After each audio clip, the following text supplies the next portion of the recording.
आज गांव में मौसम और भी सुंदर है। चारों तरफ कुहासा है।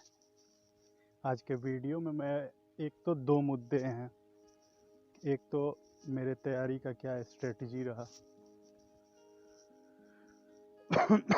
और दूसरा मुद्दा है कि मेरा इंटरव्यू का एक्सपीरियंस कैसा था। इन्हीं दो मुद्दों पे हम बातें करेंगे और साथ में आप गांव के इतने सुंदर मनोरम व्यू का मज़ा भी लेते रहिए। तो इंटरव्यू मेरा लगभग बुलाया गया था हमको 12 बजे दोपहर में। हेडक्वार्टर जो भी एसबीआई का जोन का था, मेरा बिहार से हूँ तो पटना हेडक्वार्टर जो एसबीआई का है वहीं पे बुलाया गया था। मैं 12 बजे पहुँच गया था। वहाँ से मेरा डॉक्यूमेंट वेरिफिकेशन शुरू हुआ और वो लोग लगभग 1 से 2 घंटे तक डॉक्यूमेंट वेरीफाई किए। तब तक 2 बज गया, 2 बज रहा था, 2:30 बज रहा था। उस टाइम वो लोग हम लोगों को काफ़ी अच्छा खाना खिलाए। एसबीआई एक रिप्यूटेड जैसे बैंक है, वैसे ही उनका खाना भी काफ़ी अच्छा था। शाही पनीर था, तंदूरी रोटी था और भी गुलाब जामुन था। तो मज़ा आया था इंटरव्यू देने में। खाना भी शानदार मिला था। लेकिन 12 बजे से इंटरव्यू मेरा तो बुलाया गया था, तो हम लोगों को एक्सपेक्टेशन था कि क्योंकि सीरियल में मेरा नाम ऊपर था तो लग रहा था कि काफ़ी जल्दी हो जाएगा इंटरव्यू, लेकिन ऐसा हुआ नहीं।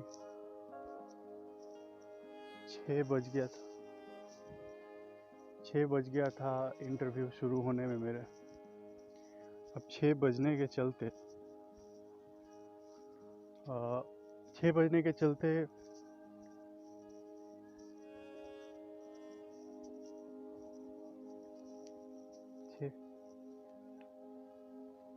देखिए गांव में आप सुन पा रहे हैं कि नहीं पता नहीं, एक हैं गाना गा रहे हैं।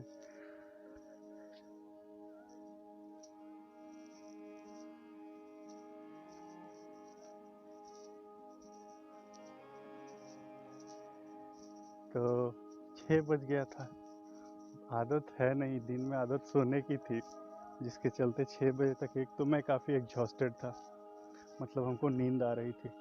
दूसरा बोर्ड मेंबर्स भी, मतलब एक तो कोविड प्रोटोकॉल के चलते इंटरव्यू का वो फ्रेम नहीं था। जैसे सीटिंग आप देखते हैं कि एक बोर्ड का चेयरपर्सन है, वो बीच में बैठेंगे और बाजू में जो भी उनके मेंबर्स हैं वो बैठेंगे। तो ऐसा था नहीं। वो था ऐसे कि जो बेड के चेयरपर्सन थे वो बैठे थे एक जगह पे और बाकी जो भी मेंबर्स थे वो दूसरे साइड पे ही एकदम मेरे बैठे थे। मतलब आपको अगर बात करनी है तो आपको 90 डिग्री से घूम के तब बात करना पड़ता था डिफरेंट मेंबर्स से। तो एक तो इसके चलते थोड़ी परेशानी हो रही थी। दूसरा था कि मेरा फर्स्ट इंटरव्यू था। फर्स्ट इंटरव्यू होने के चलते दिक्कत ये हो रही थी कि हड़बड़ी में काफ़ी गलत जवाब हो जा रहा था। अब गलत जवाब कैसे बताएं आपको। आप ये मंदिर देखिए पहले।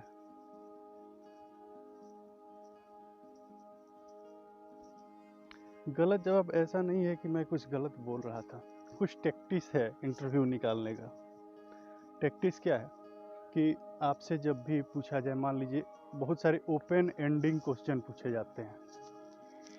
जैसे कि आपसे पूछ लिया गया कि आप ग्रेजुएशन में क्या क्या पढ़े हैं। अब क्या क्या पढ़े हैं, आपके जो भी ग्रेजुएशन का सब्जेक्ट है उसमें काफ़ी ज़्यादा रेंज हो जाता है। मतलब ऐसा तो है नहीं कि आप एक चीज़ पढ़े हैं और सब जितना भी चीज़ पढ़े हैं सब आपके दिमाग में ही है, ऐसा भी नहीं है। तो मेरे से ऐसा ही कुछ ओपन एंडिंग क्वेश्चन पूछा गया। दूसरा ओपन एंडिंग क्वेश्चन ये था कि आज देश में आपके नज़र में क्या क्या समस्याएं हैं। तो अब क्या समस्याएं, हज़ारों समस्याएं हैं। अब आप क्या चूज कर रहे हैं, तो आप गिनाने लगे। मान लीजिए कि आप 5-6 समस्या गिना दिए तो उसमें आप जो देखिए 2 चांसेस होते हैं, चाहे सिलेबस आप बता रहे हैं, चाहे समस्याएँ गिनवा रहे हैं। एक है कि आप जो आपका फर्स्ट रीजन रहा, सिलेबस आप बताएँ, मान लीजिए पहला आप कोई सिलेबस का टर्म यूज़ किए, जैसे कि मेरा सांख्यिकी है, स्टैटिस्टिक्स, तो हम प्रोबेबिलिटी बोले थे और लास्ट में बोले थे ऑपरेशन रिसर्च, ठीक है। तो ज़्यादा चांसेस होते हैं कि आप जिससे शुरुआत कर रहे हैं या तो उससे सवाल पूछे जाएं या फिर जिस पे एंड कर रहे हैं उससे सवाल पूछे जाएं। तो टेक्निकल गलती मैंने ये की कि जो लास्ट में मैंने बोला टॉपिक ऑपरेशन रिसर्च, उस पे हमको कमांड था नहीं, और ऐसा टॉपिक बोल दिया, उसी से सवाल एराइज होने लगे और मैं बता नहीं पा रहा था। नहीं बताना कोई प्रॉब्लम नहीं है, आप इजीली कॉन्फिडेंस के साथ नहीं बताइए, उससे इंटरव्यू का मार्क्स नहीं प्रभावित होता है। लेकिन फर्स्ट इंटरव्यू के चलते कॉन्फिडेंस भी लो था और एग्जॉस्टेड भी था, नींद भी आ रही थी। 12 बजे से बुला के 6 बजे इंटरव्यू लिया गया था। तो एक और प्रॉब्लम था कि मेरे जो बोर्ड के चेयरपर्सन, वो चले गए थे चाय पीने। मतलब इंटरव्यू बोर्ड के चेयरपर्सन मेरे इंटरव्यू में थे ही नहीं, जो भी मेंबर्स थे वही मेरा इंटरव्यू लिए। बोर्ड के चेयरपर्सन जब एंट्री किए तब मेरा इंटरव्यू ओवर हो गया। वो लोग बोले कि ठीक है अब तुम चले जाओ। तो इंटरव्यू में कुछ टैक्टिक्स भी होती हैं, जैसे कि आप शुरुआत या एंड या फिर बीच में भी ऐसा कोई सिलेबस ओपन एंडिंग क्वेश्चन में ना बोल दीजिए जिस पे आपको कमांड ना हो।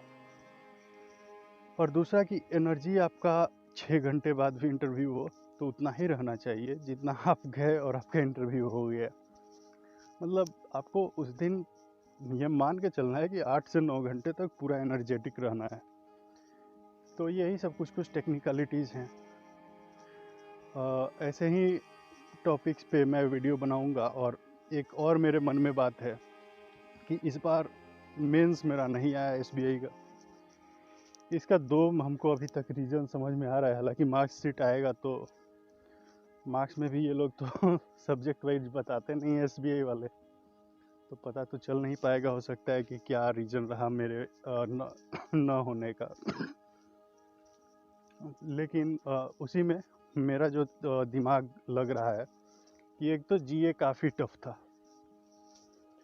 मैंने क्लाउड अफेयर्स से तैयारी की थी, बैंकर्स अड्डा से भी पढ़ा था, लेकिन बावजूद उसके मेरे से सवाल सॉल्व नहीं हो पाया था। और दूसरा इंग्लिश, मेरा इंग्लिश स्ट्रेंथ है, लेकिन एसबीआई में मेरा इंग्लिश उतना अच्छा गया नहीं। और सबसे वाइटल तीसरा पॉइंट है डिस्क्रिप्टिव। आप जब तैयारी करते हैं तो डिस्क्रिप्टिव को इग्नोर करते हैं, जबकि डिस्क्रिप्टिव काफ़ी वाइटल होता है। तो डिस्क्रिप्टिव भी मेरा उतना अच्छा नहीं गया था, क्योंकि 165 वर्ड्स में ही मैं ऐसे लिख पाया था। हालांकि मेरे नहीं होने का रीज़न डिस्क्रिप्टिव नहीं है, इंग्लिश है और जीए है।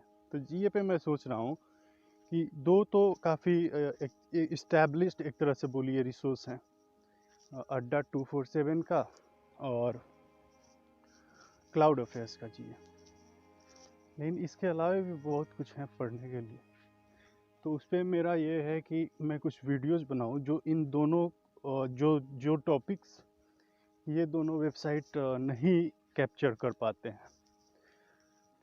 मैं बहुत सारा न्यूज़पेपर भी पढ़ता हूं, तो उनसे उनको सोर्स बनाते हुए काफ़ी सारे और भी टॉपिक्स पे मैं जीए का वीडियोस बनाऊंगा, और वो रेगुलर बेसिस पे करना चाह रहा हूँ। वीडियोस काफ़ी लंबा हो रहा है। अगले वीडियोस में मैं अपना बाकी सारे सब्जेक्ट्स के प्रिपरेशन का स्ट्रेटजी आपके साथ शेयर करूँगा। और फिलहाल आप व्यू का आनंद लीजिए, चैनल को सब्सक्राइब कर लीजिए ताकि अच्छे अच्छे वीडियोज़ मेरे देखते रहिए। धन्यवाद।